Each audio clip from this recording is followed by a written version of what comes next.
Hello students, welcome to all of you.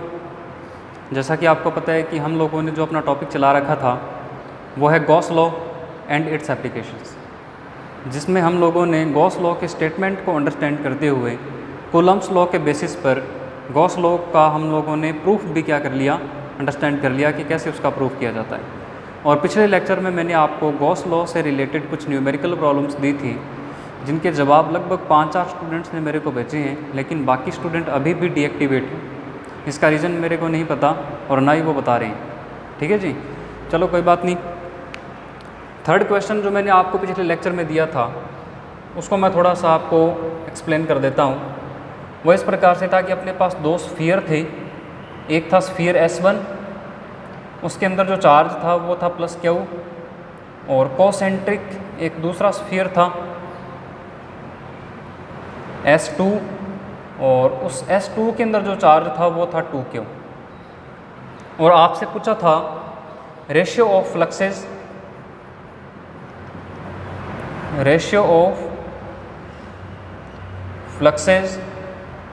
Of S1 and S2, ये आपसे पूछा हुआ था।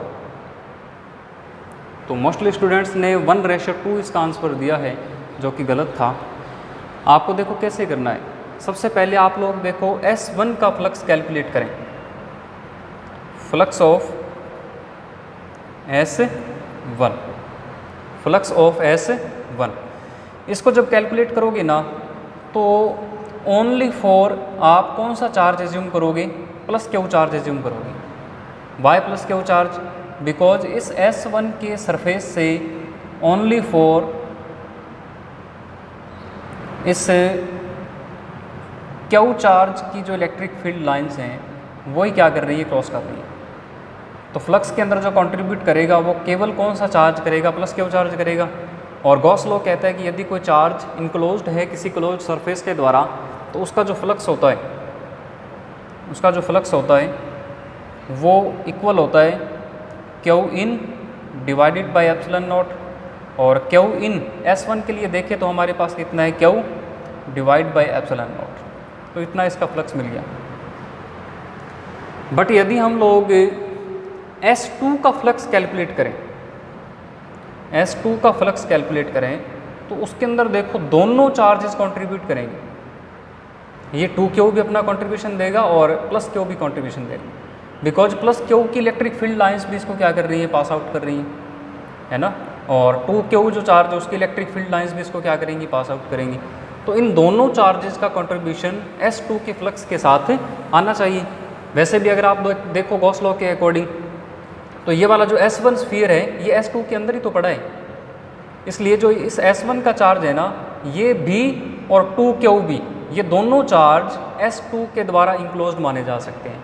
तो इसका जो फ्लक्स निकालोगे तो phi in divide epsilon naught करके फाई इन कितना लिखोगे, 2Q, और प्लस में और कितना, Q डिवाइड एप्सिलॉन नॉट। तो ये कितना मिला आपको, 3Q divide by epsilon not. तो S2 कितना मिला आपको, सॉरी S2 मिल गया। अब आप लोग रेशियो डिवाइड कर लें, कितना आएगा, φ1 डिवाइड φ2। φ1 की वैल्यू है Q डिवाइड एप्सिलॉन नॉट, और ये डिवाइड कर दिया तो epsilon not divided by 3Q। Q से Q कैंसिल, एप्सिलॉन नॉट से एप्सिलॉन नॉट कैंसिल, तो 1:3। ये इसका आंसर था। नोट कर लें इसको आप।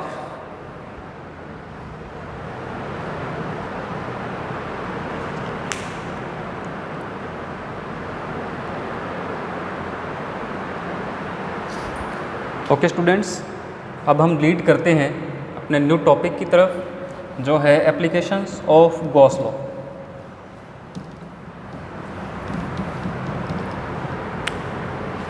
हमारा new topic applications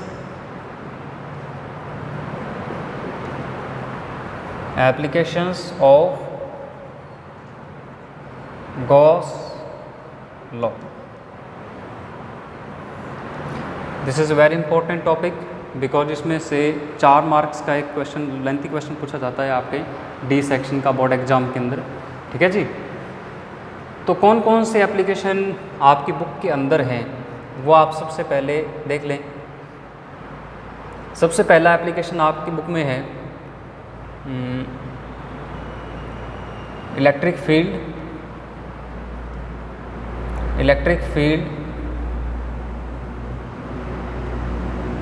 due to a conductor sphere. Electric field due to a conductor sphere. Second number जो एप्लीकेशन है वो है आपका electric field due to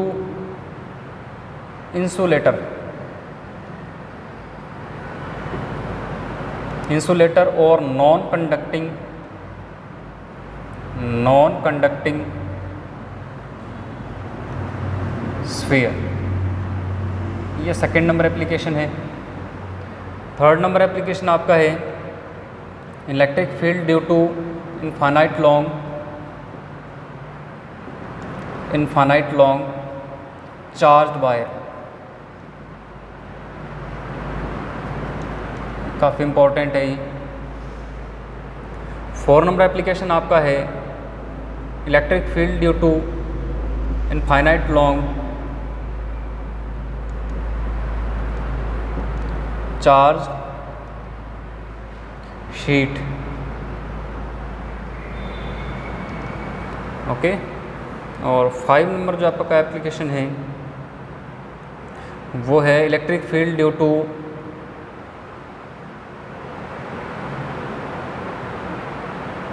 a conducting plate.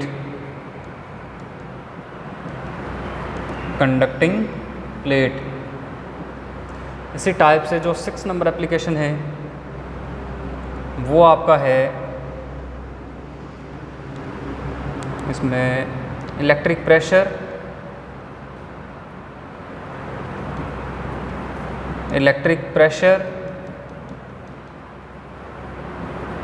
on the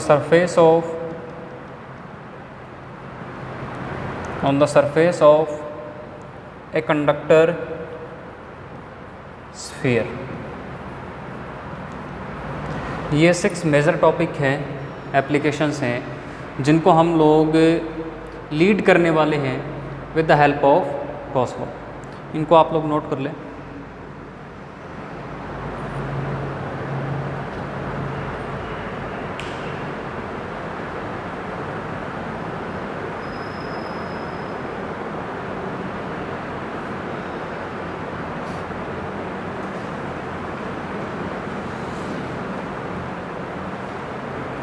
अच्छा जी, ये एप्लीकेशंस करने से पहले मैं आपको गॉस लॉ का स्टेटमेंट एक बार रिकैप्चुलेट कर देता हूँ।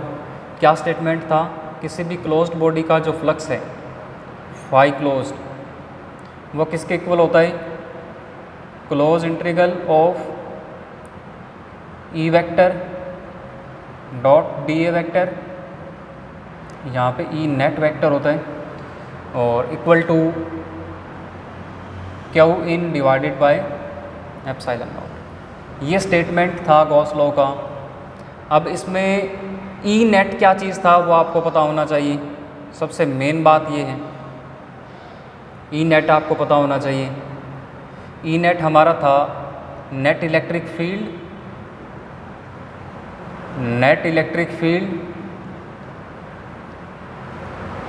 On the surface of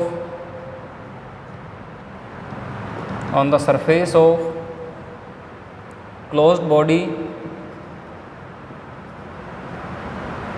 on the surface of closed body by the charges whether inside or outside the surface। और फाई इन क्या चीज़ था? सॉरी, क्यू इन हमारा था नेट इलेक्ट्रिक चार्ज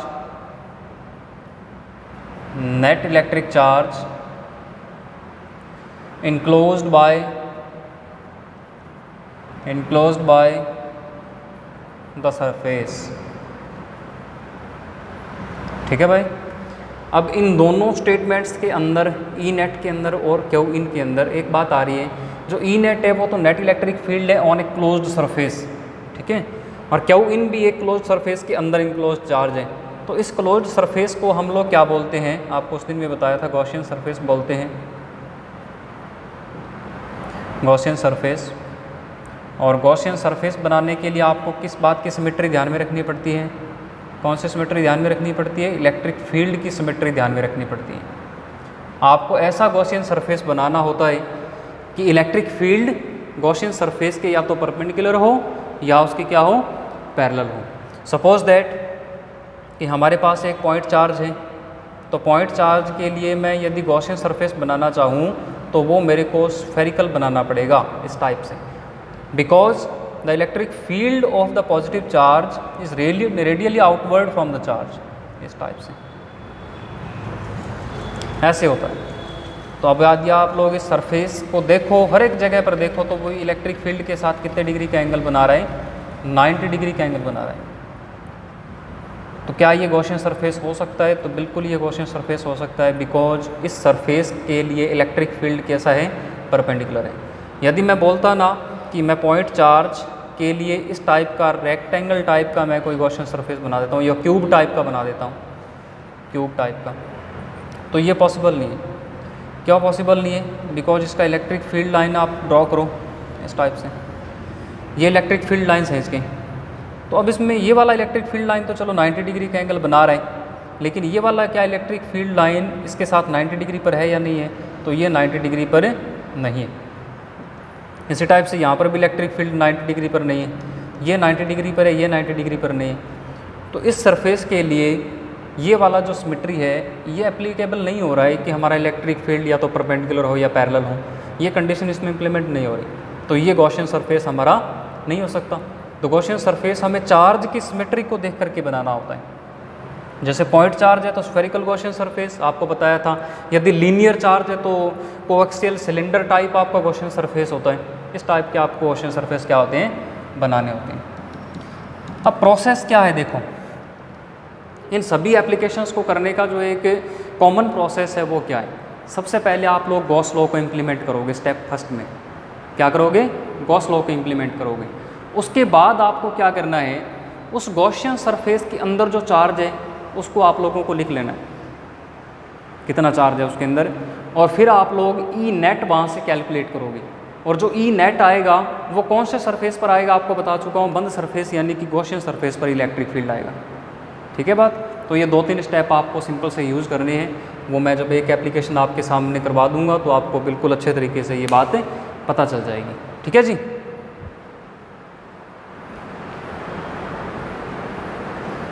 ओके, चलो अपना जो फर्स्ट एप्लीकेशन है उसके बारे में हम लोग क्या करते हैं, डिस्कस करते हैं। Electric field due to a conductor sphere, बहुत इंपॉर्टेंट है बोर्ड एग्जाम के पॉइंट ऑफ व्यू से।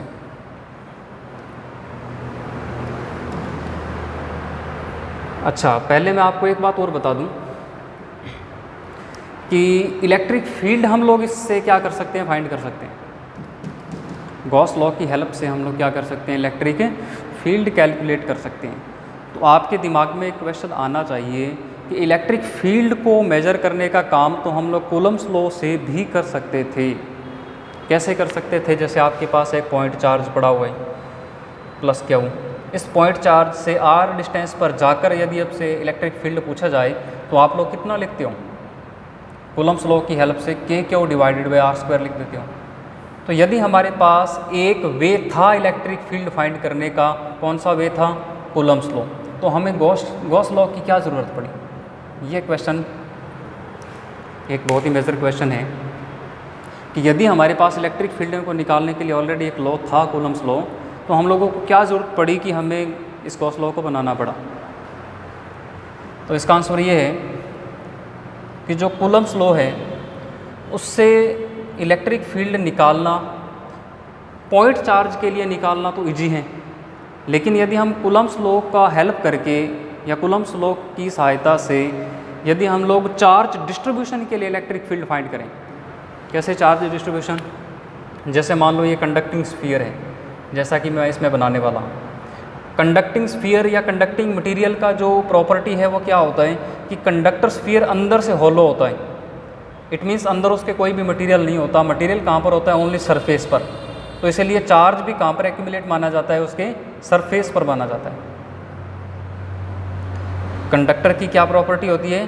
कंडक्टर का सारा चार्ज कहाँ पर एक्यूमुलेट होता है? उसके सरफेस पर एक्यूमुलेट होता है।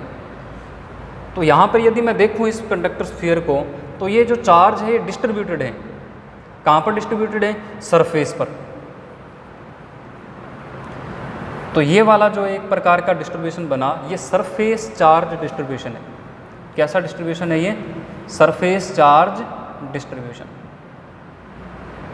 ओके। अब यदि हमारे पास पॉइंट चार्ज होता तो हम लोग K Q divided by R square formula का यूज़ करते और आसानी से इलेक्ट्रिक फील्ड फाइंड कर लेते हैं, बिकॉज अब ये चार्ज का डिस्ट्रीब्यूशन है। अब इसकी हेल्प ले इससे हमें इलेक्ट्रिक फील्ड फाइंड करना बहुत ही ज़्यादा क्या पड़ेगा? टफ पड़ेगा या लेंथी प्रोसेस हो जाएगा। तो इसीलिए हमने एक शॉर्ट वे को त्याग किया, जो कौन सा है? गॉस लॉ है। हालांकि आया किससे है? वो आया कूलम्ब्स लॉ से ही, लेकिन उसको हमने मॉडिफाई कर दिया एक तरीके से जो एप्लीकेबल है किसी भी टाइप के सिमेट्रिक चार्ज डिस्ट्रीब्यूशन के लिए इलेक्ट्रिक फील्ड को फाइंड आउट करने के लिए। क्या बोला मैंने अभी? गॉस लॉ की हेल्प से भी आप लोग किसका इलेक्ट्रिक फील्ड फाइंड कर सकते हो? ओनली सिमेट्रिक चार्ज डिस्ट्रीब्यूशंस का। सिमेट्रिक चार्ज डिस्ट्रीब्यूशंस का। ऐसा नहीं कि आपको इस प्रकार का कोई एक सरफेस दे दिया, कंडक्टिंग सरफेस, इस पर आपको ऐसे पॉजिटिव चार्ज एक्यूमुलेट करवा दिया तो आप इसका इलेक्ट्रिक फील्ड फाइंड करो, तो इसके लिए गॉस लॉ पॉसिबल नहीं है, एप्लीकेबल भी नहीं है। ठीक है, तो क्या ध्यान रखना है कि गॉस लॉ आपका तब भी लग सकता है जब आपके पास जो चार्ज डिस्ट्रीब्यूशन है वो सिमेट्रिक टाइप का हो। जैसे आप इस केस में देख रहे हो, ये सिमेट्रिक है, स्फीयर के सरफेस पर चार्ज क्या है? अपना डिस्ट्रीब्यूट है। ठीक है जी।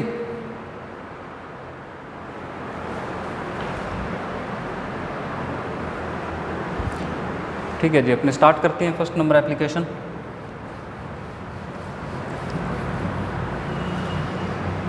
तो कंडक्टर स्फीयर के कारण अपन लोगों को क्या करना है? इलेक्ट्रिक फील्ड फाइंड करना है। जैसा मैंने अभी एक कंडक्टर स्फीयर को बनाया था इस प्रकार से, तो इस कंडक्टर स्फीयर के इलेक्ट्रिक फील्ड के 3 केस हो सकते हैं। कितने केस हो सकते हैं? 3 केस हो सकते हैं। देखो कौन कौन से हैं। फर्स्ट नंबर केस ये हो सकता है कि यदि हमें इस स्फीयर से आउटसाइड किसी पॉइंट पर इलेक्ट्रिक फील्ड फाइंड करना हो तो भी हम लोग गॉस लॉ की हेल्प से कर सकते हैं। और इस कंडक्टर स्फीयर के सरफेस पर यदि हमें इलेक्ट्रिक फील्ड फाइंड करना हो तब भी हम लोग क्या कर सकते हैं? गॉस लॉ की हेल्प से फाइंड कर सकते हैं। और यदि हमें इस कंडक्टर स्फीयर के इनसाइड किसी पॉइंट पर इलेक्ट्रिक फील्ड फाइंड करना हो तब भी गॉस लॉ की हेल्प से क्या किया जा सकता है? फाइंड किया जा सकता है। तो कंडक्टर स्फीयर के इलेक्ट्रिक फील्ड के इंडिविजुअली कितने केस बने? 3 case, outside the sphere, on the surface of sphere और इनसाइड द स्फीयर। हम तीनों केसेस को बारी बारी से क्या करेंगे? एज्यूम करेंगे। तो सबसे पहले मैं जो केस ले रहा हूँ वो केस है electric field outside the conductor sphere.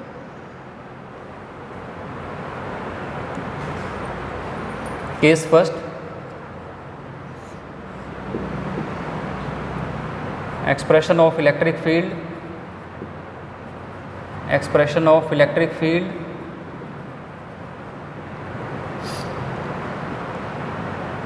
outside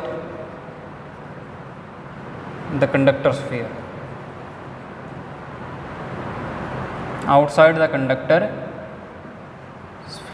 ये फर्स्ट केस है। तो अकॉर्डिंग टू केस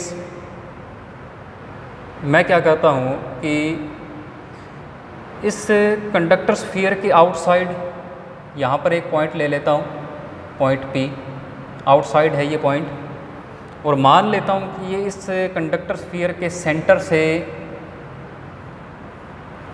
से स्मॉल r डिस्टेंस पर है। इट मीन्स O से लेके P तक का डिस्टेंस कितना है? Small r। और इस कंडक्टर स्फीयर की जो रेडियस है उसको मैं एज्यूम कर लेता हूँ कैपिटल R, O से लेके इस सरफेस तक। ठीक है भाई। तो पहला हमारा स्टेप क्या होता है गॉस लॉ को इम्प्लीमेंट करना। किसको इम्प्लीमेंट करना? गॉस लॉ को। और गॉस लॉ इम्प्लीमेंट करने के लिए जो हमारी मस्ट रिक्वायरमेंट है वो क्या है? हमारा गॉसियन सरफेस। कौन सा सरफेस है? Gaussian surface. बिकॉज हम इसे तभी इम्प्लीमेंट कर सकते हैं जब हमारे पास क्या होगा? गॉसियन सरफेस होगा। तो आप लोग देखो कि ये वाली जो चार्ज की सिमेट्री है ये स्फेरिकल चार्ज की सिमेट्री है। तो इसके लिए गॉसियन सरफेस भी कौन सी सिमेट्री का होना चाहिए? स्फेरिकल टाइप होना चाहिए। तो मैं पॉइंट P से पास करने वाला स्मॉल r रेडियस का एक गॉसियन सरफेस क्या कर लेता हूँ? ड्रॉ कर लेता हूँ इस टाइप से।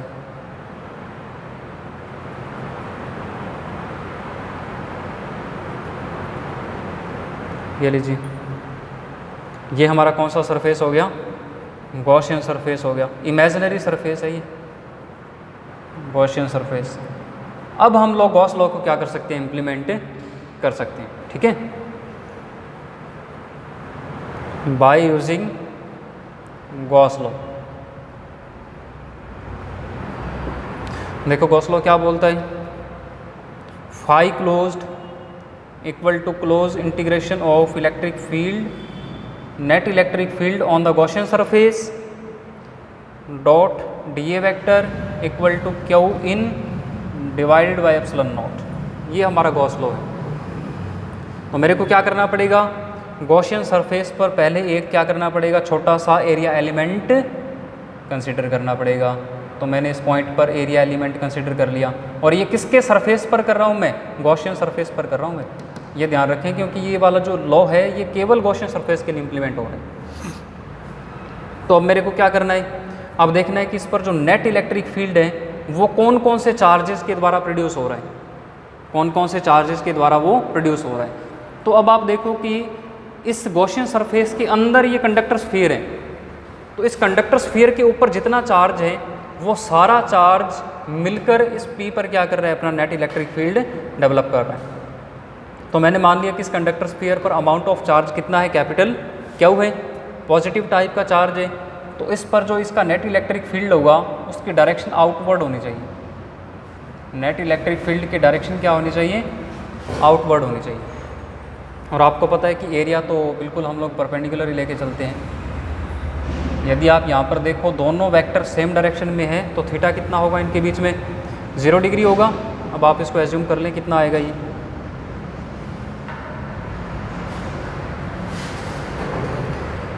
ठीक है जी, इसको आप मैग्नीट्यूड फॉर्म में लिखोगे तो ऐसा लिखोगे ई नेट नॉट dA और cos थीटा, और थीटा हमारे पास कितने डिग्री है यहाँ पर? 0 डिग्री। और Q इन मतलब गॉसियन सरफेस के अंदर कितना चार्ज है? इस कंडक्टर स्फीयर पर जितना चार्ज है उसके बराबर। कितना लिया हमने? Capital Q divide epsilon not. cos 0 की वैल्यू कितनी?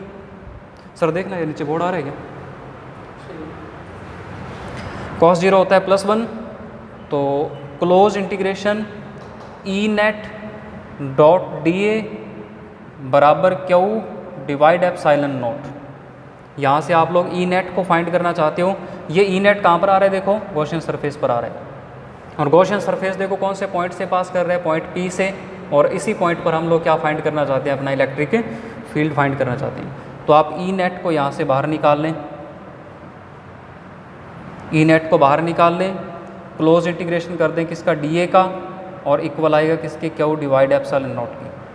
dA का इंटीग्रेशन करने का मतलब मैंने आपको उस दिन बताया था कि गॉसियन सरफेस पर यदि आप dA एलिमेंट जोड़ते जाओ तो क्या आपको इस पूरे गॉसियन सरफेस का सरफेस एरिया मिल जाना चाहिए, जो कि कितना आएगा? 4 pi small r square into 4 pi small r square.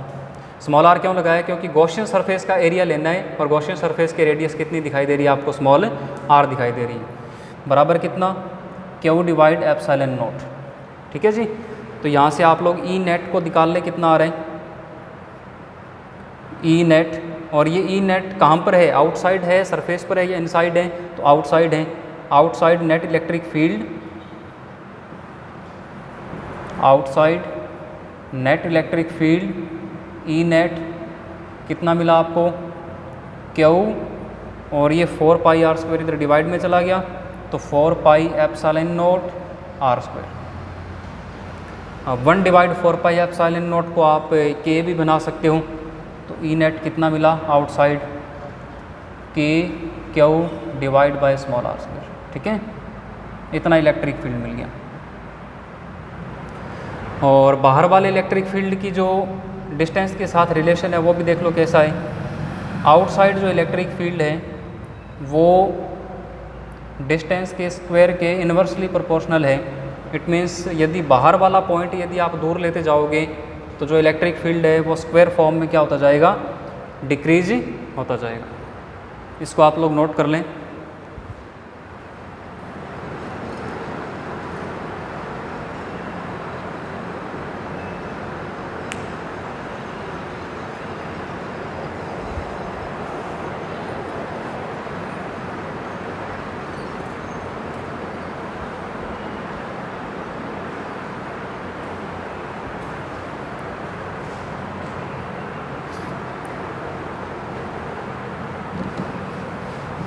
Okay, इसका नेक्स्ट केस सेकंड। और से सर बस 4-5 मिनट की बात हो रही है, ठीक है। केस सेकंड, केस फर्स्ट में क्या किया, आउटसाइड हमने इलेक्ट्रिक फील्ड फाइंड कर लिया, कितना मिला, K Q divide by R square, और स्क्वायर फॉर्म में डिक्रीज होता हुआ इलेक्ट्रिक फील्ड मिला। अभी हम लोग फाइंड करते हैं on the surface of conductor sphere, on the surface of conductor sphere. अब यदि हम लोगों को कंडक्टर स्फीयर के सरफेस पर इलेक्ट्रिक फील्ड फाइंड करना है तो पॉइंट P को कहाँ पर एज्यूम करना पड़ेगा, सरफेस पर एज्यूम करना पड़ेगा, सरफेस पर।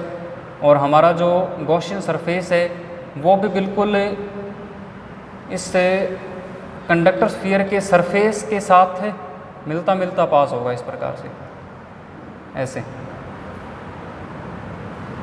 ठीक है, तो आप बस थोड़ा सा कॉमन सेंस यहाँ पर यूज़ करें,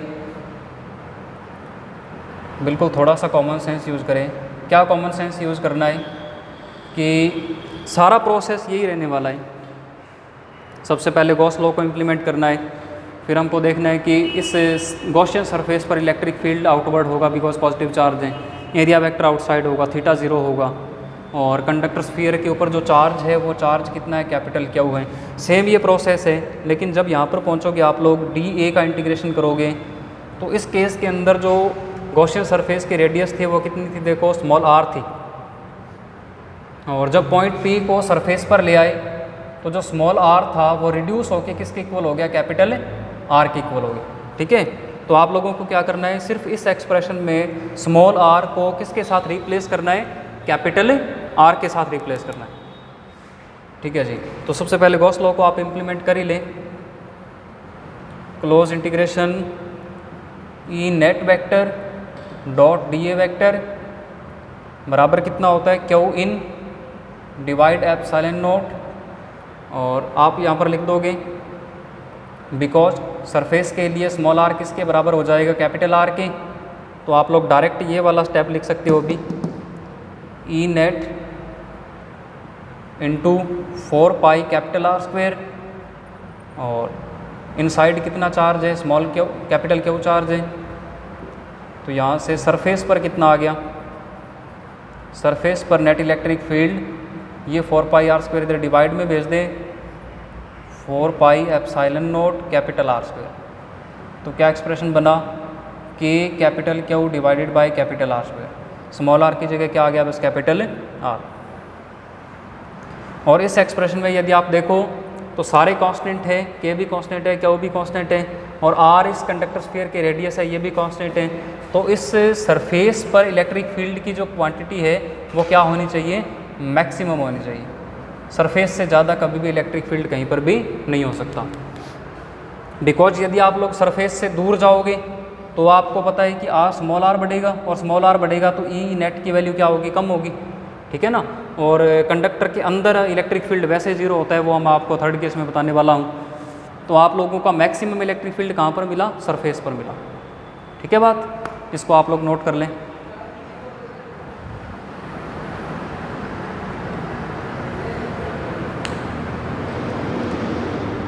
ओके जी, आज हमारा थर्ड केस नहीं हो पाएगा बिकॉज टाइम लिमिट परमिशन नहीं कर रही है।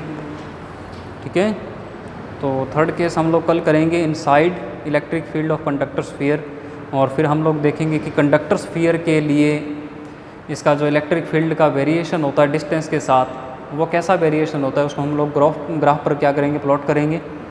ठीक है, और देखेंगे कैसा प्लॉट आता है। तो आज के लिए आप इतना काफ़ी है, इसको नोट कर लें, स्क्रीनशॉट ले लें, और भी नोट्स आप लोग टाइम टू टाइम भेजें। आपके क्लास के लगभग स्टूडेंट डीएक्टिवेट हैं, ओनली निखिल, भावना, उमंग, अमन, इनको छोड़कर बाकी सारे डीएक्टिवेट पड़े हैं।